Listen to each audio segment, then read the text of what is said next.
How's it going, everybody? This is Cameron White with White Light Astrology, giving you guys your weekly forecast of what the heck is going on in the universe. This week we have the full moon in Aries. We have Mars and Venus at 20 degrees Virgo as Venus passes Mars. It is going to be opposing Neptune. It is going to be opposing Chiron. Jupiter's at 29 degrees Libra this Friday. And then we have Jupiter into Scorpio on Tuesday. Yep. Tuesday the 10th at 9 o'clock a.m. is when Jupiter will be going into Scorpio. And that's really the big stuff. We have a grand Earth trine with the moon, Pluto, and Mars. We have that full moon in Aries, and after the full moon in Aries, we'll have the moon go into Taurus, making a nice little grand Earth trine with Mars and Venus and Pluto and the moon.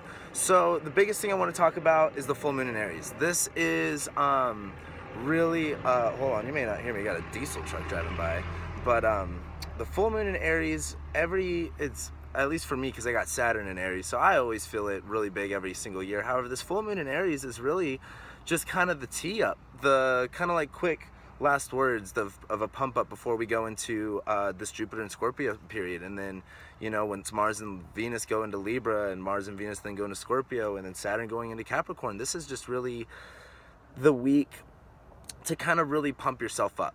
With this full moon in Aries, it's going to feel very empowering, more along the lines of you freeing yourself emotionally, like putting the focus on you, pumping yourself up, getting excited for the things that are going on.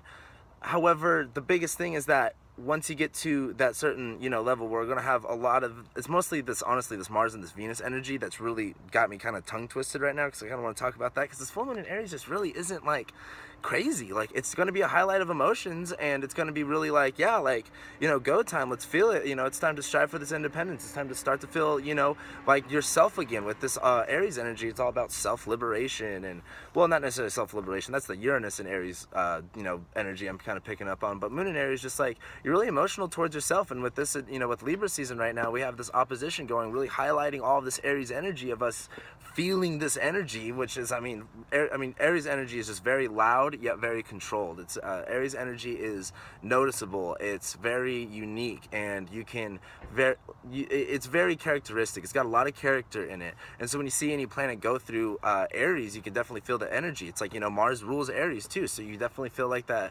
that heightened sense. But this is more along the lines of us going into a different season. This is more about, let's get to the point of where we're feeling the empowerment, where we're feeling the ambition, where we're feeling the drive. Cool. Then the moon will conjunct Uranus. That is the biggest deal right there. Because once the moon conjuncts Uranus, it's like, that's the time to pop it off. That's the time to make stuff happen. When we have the grand Earth trine, and we have Mars and Venus in Virgo right now, which they're kind of like really stuck in this weird situation with Neptune and Chiron, because Neptune opposed Mars and Venus is like, I don't really know what to do. Everything feels so aligned, and everything doesn't at the same time. I feel like I'm on the right pace, yet, I'm not really sure. What do I even want? What am I even doing? And you can kind of go in between that kind of state, but you could also be at the point where you're like, wow, it feels like my actions are just really aligning. Things are just happening right now in my favor, and all that kind of, amazing of positive stuff. However, with it opposing Chiron, this is going to kind of come to that spiritual healing, spiritual lesson phase that we all got to come to, especially when it comes to Chiron and it comes to any other sign. However, when Mars and Venus start to oppose Chiron right after Venus goes past Mars, and with Venus going past Mars, that's more of like leading first and then feeling the emotion behind it afterwards. It's kind of like, it's kind of like people putting on a front, and then you get to know the real self, the real selves, like with the Mars energy in front, and then you have Venus behind it. It's a little bit like hardcore, it's a little bit shelled, it's a little bit controlled. And with Venus behind it, it's like, that's when you get to know the person. Now with Venus, we go in front of Mars, it's time to put our love first, our intentions first, our desires first, and do about it freely, and then let the action speak for itself later. And then as, we have that pass, it's going to be a little bit easier to really, start getting grounded in the things that you've really been wanting to build up, and things that you're trying to organize. If you still got that energy, keep doing it. Build something right now, create. This is definitely creation energy right now. Anyways, Venus goes past Mars, that's when you're going to see, that whole stepping into your power as far as what energy you're putting out there. Are you coming from love? Are you coming from abundance? Are you giving from, are you unconditionally giving and loving? And then as it opposes Chiron, Again, that's where it's going to be kind of like, you know, are you really coming from that space? Are you really, you know, hurting yourself, or are you doing yourself a favor? It's going to be really interesting as they pass on, but then once they go into Libra next week, and you know, that's why next week's so big, because we got, what's going on next week? We got Jupiter and Scorpio, Mars and Venus opposing Chiron at 25 degrees Pisces. Okay, that's happening next week. See, I'm more caught up in next week. This week is not that crazy. Jupiter at 29 degrees Libra is like, you know, we're just going to, it's just a closing. It's a closing, it's an ending to a chapter. And as Jupiter goes into Scorpio, that's when it all kind of like kicks off, and that's when it all kind of starts off. So this week is basically about that. And as that grand Earth trine kind of happens with the Moon, Pluto, and Mars, that's going to be the time to set the intention, set the foundation, because then we have the new Moon in Libra. So Taurus and Libra, of course, love each other. Get into the state of mind where you are comfortable, where you feel secure, where you feel as if you have control and you have that power, and it's coming from love, and it's coming from the abundance, and it's coming from the self-love too. This full moon in Aries is definitely going to be highlighting, what are we giving to ourselves? How much do we love ourselves? And that's basically it. Like, I mean, we got a couple small things. Moon's going to be conjuncting Neptune and Chiron. You know, today, we got the moon in Aquarius today. We got the full moon in Aries on Thursday, Mars and Venus passing each other on Thursday, Jupiter in 29 degrees Libra on Friday, Grand Earth trine on Saturday. So it's like these next couple days with the moon going over Neptune and Chiron, this is going to be kind of highlighting everything that I was just talking about with this energy.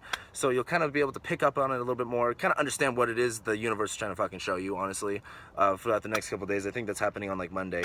Saturn is trining the North Node on Saturday. I wanted to mention that. Saturn trining the North Node, it's just like kind of like, I don't really count it like coming up. However, they're both going to be at 22 degrees. I think that is going to be a big deal as far as us like being in alignment with where we're going. It's like, oh, these eclipse intentions that we set, this whole self-empowerment thing, this kick, and you know, going beyond our beliefs and all that kind of stuff. It's kind of like, okay, you're going to check in with yourself and be like, okay, am I moving forward? Am I still feeling powerful? Am I still feeling enough? And if you're not feeling that, you'll be feeling it by Saturday. Because again, next week's way crazier than this week. Nothing crazy going on.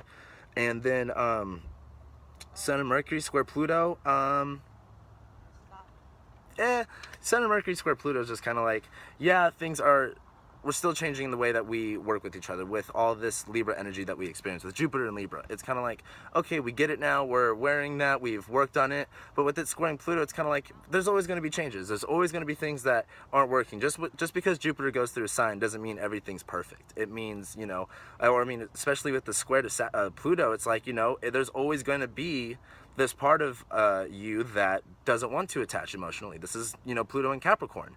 It's all about focusing on the material object and the image of it. So you can't beat yourself up all day long thinking, you know, oh, like, you know, things have to look this way, things have to look this way, because, you know, I've learned it, I've experienced it, so it has to be true without the, you know, rest of the world. And yes, it is for some, however, not for everyone. So when you know, put people together, you can't always get that way. So with this, you know, Mercury and Sun square to Pluto, just, you know, be okay with things. You know, you're going to have this part of yourself that wants to detach, that wants to not feel emotionally, and it's going to happen. That's life, because you're going to learn new experiences. However, you know, don't let that stop you from coming from love, from coming abundance, from coming from peace, you know, just wanting to get order. That's all this Libra energy is really about. So that's not really the biggest deal, however. And then we have Moon conjunct Uranus. That's happening right after the full moon. So I mean, that speaks for itself. Moon conjunct Uranus after a full moon, like, it's go time. It's, you know, we'll feel that excitement. We'll feel that energy. It all kind of happens from Thursday to Saturday, then into Tuesday. It's kind of going to be like, woo. So my video next week will be way more intense, but that's what I got for you guys. It's, you know, I wish I had more. I wish I had more.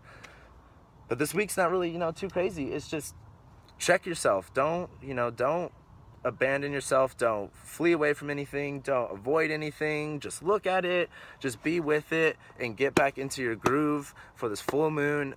Feel yourself. Empower yourself. Don't beat yourself up. Don't, you know, talk yourself down. You are a loved person. People love you. You are a worthy person. You know, tell yourself whatever affirmations you need to tell yourself. And, you know, feel the energy. Just kind of own it. Conquer it. And that's what I got, guys. Next week. Woo, woo. Gonna be lit. So, other than that, guys, that's what I got for you. I am still having my Jupiter and Scorpio class that's going to be coming up on this Tuesday when Jupiter goes into Scorpio at Enchanted Forest Reiki Center in Las Vegas, Nevada. If you guys want to go to that, if you live in Vegas, or maybe you live in New Zealand, or you live, you know, in the Ukraine, whatever, take a flight ticket out here. I don't know, it's $20, but I'd love to see you, and it's going to be really, really fun and really, really deep. Tickets are on the Enchanted Forest website and on their Facebook as well. The links are below. Thank you guys so much for commenting, liking, subscribing, sharing, and whatever else there is to do on here. I love every single one of you guys. I am actually kind of looking for some feedback, or what else I can improve on. What more would you guys like to see me do? That kind of stuff, you know, like, is there anything better I can do? Or maybe you guys have some ideas. I'd love to hear about it. Please comment it below. And that's about it, guys. Follow me on Facebook, YouTube, White Light Astrology, and Twitter at White Light Cam for readings. You know, if you want to get a reading from me, I love doing readings. I'll go, you know, whatever type of chart you want me to. I'm pretty good at all of them. Well, I don't really do Vedic that much. I started getting into Draconic a little bit. That's pretty interesting stuff. That's fun stuff. But yeah, anyway, love y'all, and I'll be seeing you next week.